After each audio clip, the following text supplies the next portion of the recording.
Dans cette vidéo, nous allons aborder la notion de widget, qui sont des petits blocs de fonctions supplémentaires qui apparaissent dans la colonne latérale. Donc pour aborder ce sujet, nous allons nous rendre dans l'onglet Apparence et le sous-onglet Widget.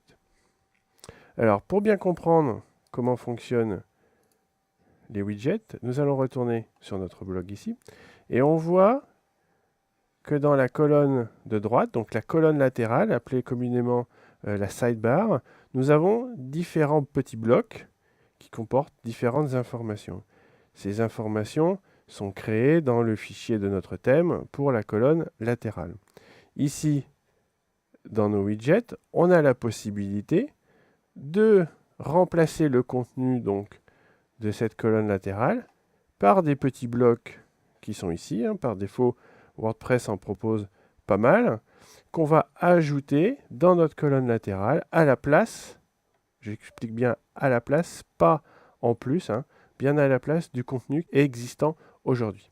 Par exemple, ici, pour l'instant, j'ai bien mes petits blocs par défaut qui sont dans le fichier de la sidebar à droite.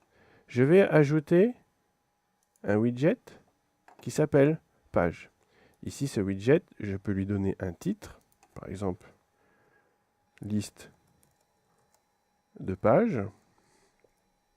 Je peux faire un tri pour la page, par ordre de la page, titre de la page, ou identifiant de la page.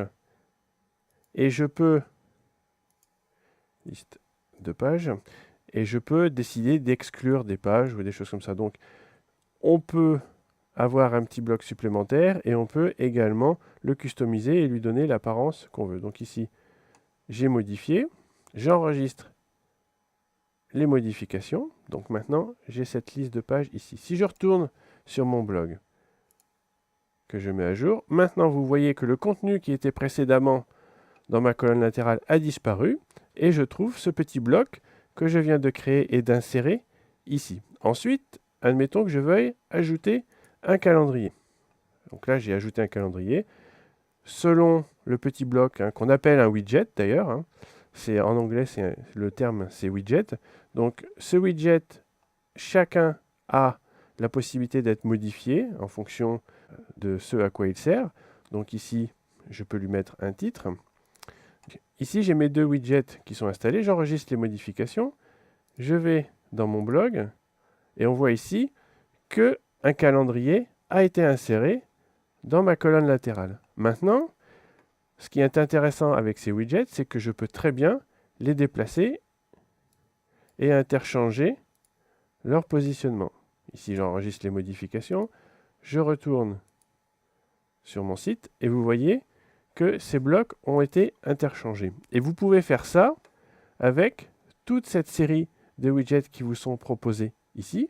Donc, on peut ajouter des archives, on peut mettre les liens, on peut afficher les informations méta, on peut mettre, par exemple, tiens, on va le faire ici, un formulaire de recherche qu'on va mettre en premier. Vous pouvez ici, par exemple, c'est un très bon exemple, il n'y a pas d'option pour ce widget, il n'y a rien à modifier. Donc on enregistre les modifications. Et si on va sur notre thème, on se rend compte qu'on récupère un formulaire de recherche. Donc ici, vous avez vraiment beaucoup de possibilités. Et vous avez en bas la possibilité d'ajouter un fichier texte. Donc ici, vous allez pouvoir entrer un titre et du texte qui correspond à ce que vous voulez voir apparaître dans la colonne latérale. Ça peut être du texte simple ou du texte HTML. Donc ici, vous avez la possibilité d'inscrire et d'inclure un widget texte. Et vous avez également la possibilité d'ajouter des flux RSS. Il vous faudra ici saisir l'adresse du flux RSS, lui donner un titre. Et vous avez différentes options ici que vous pouvez choisir selon ce que vous voulez voir affiché. Si maintenant, vous décidez que c'est très intéressant, mais finalement, je n'ai pas envie de laisser le widget de flux RSS. J'en ai plus l'utilité.